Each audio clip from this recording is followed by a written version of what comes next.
The world is like a ride at an amusement park, and when you choose to go on it, you think it's real, because that's how powerful our minds are. And the ride goes up and down and round and round. It has thrills and chills, and it's very brightly colored, and it's very loud, and it's fun for a while. Some people have been on the ride for a long time, and they begin to question, is this real, or is this just a ride? And other people have remembered, and they come back to us, and they say, hey, don't worry, don't be afraid, ever, because this is just a ride, and we kill those people.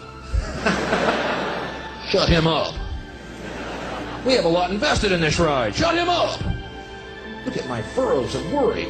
Look at my big bank account and my family. This has to be real. It's just a ride. But we always kill those good guys who try and tell us that. You ever notice that? And let the demons run amok. But it doesn't matter because it's just a ride. We can change it anytime we want. It's only a choice. No effort, no work, no job, no savings of money. A choice right now between fear and love. The eyes of fear, once you put bigger locks on your door, buy guns, close yourself off. The eyes of love, instead, see all of us as one. Here's what we can do to change the world right now to a better ride. Take all that money we spend on weapons and defense each year and instead spend it feeding, clothing, and educating the poor of the world, which it would many times over, not one human being excluded, and we can explore space together, both inner and outer.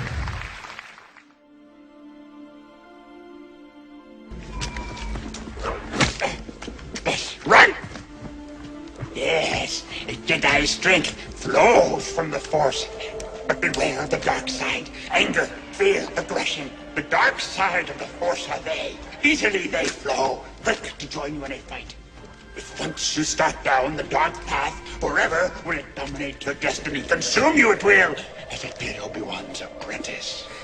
Vader, is the dark side stronger? No. Quicker, easier, more seductive. But how am I to know the good side from the bad? You will know when you are calm, at peace. Don't spread a rumor. Spread the truth. Document it. Prove it. Make it irrefutable, and you too will become dangerous to those who admire us in lies and enslave us. It is a big idea. A new world order. It's good to be back at the Council on Foreign Relations. Last February, Obama pledged that he would resume the Security and Prosperity Partnership talks. In Pakistan, meanwhile, the first apparent U.S. missile strike since Barack Obama became commander-in-chief. We've got to give them a stake in creating the kind of world order that I think all of us would like to see. It is a global depression and one world currency. The bailout bubble, which is bigger than the dot-com bubble, bigger than the real estate bubble. The bailout bubble is $12.8 trillion. But what the government's going to do is it's going to turn this into an inflationary depression.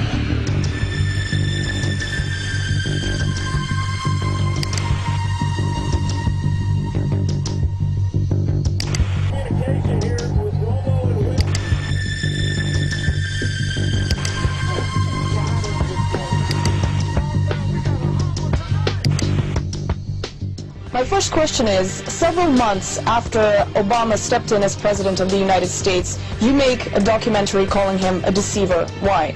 He said he wouldn't hire lobbyists. All he's done is hire high-powered lobbyists at every level of government. And he's handed the country over to the oligarchs, the international bankers, to loot the nation, according to Bloomberg Financial, of $9.7 trillion. He has lied about leaving Iraq. He said he would take the troops out immediately. Now he says 16 to 23 months, and he's going to keep them there. He's increased the troops by 30,000, doubling them in Afghanistan. He's bombing Pakistan. It's a good thing I'm not the president. I'm an independent, because I would prosecute the people who did it, I would prosecute the people who ordered it, and they would all go to jail. My government's never lied to me, have they? Let's see, where should we start? The Gulf of Tonkin incident?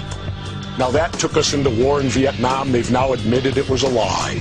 So 58,000 of my generation were killed based upon a lie. But that doesn't count, does it? What does that have to do with 9/11? That shows that we will lie to go to war. We've been doing it for years. We will continue to do it. The Gulf of Tonkin incident, did you believe that? Or you probably weren't alive then. America went to war against Iraq based on a lie. We were told in 2002 Iraq had weapons of mass destruction.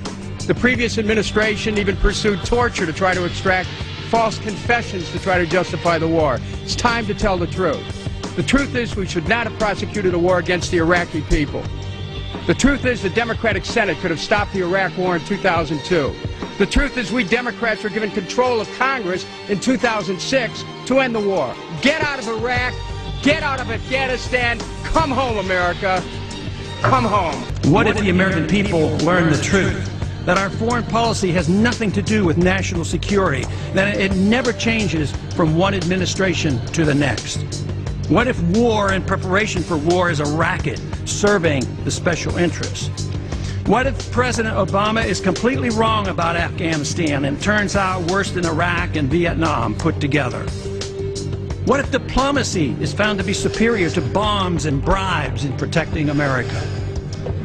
What happens if my concerns are completely unfounded? Nothing. But what happens if my concerns are justified and ignored? Nothing good.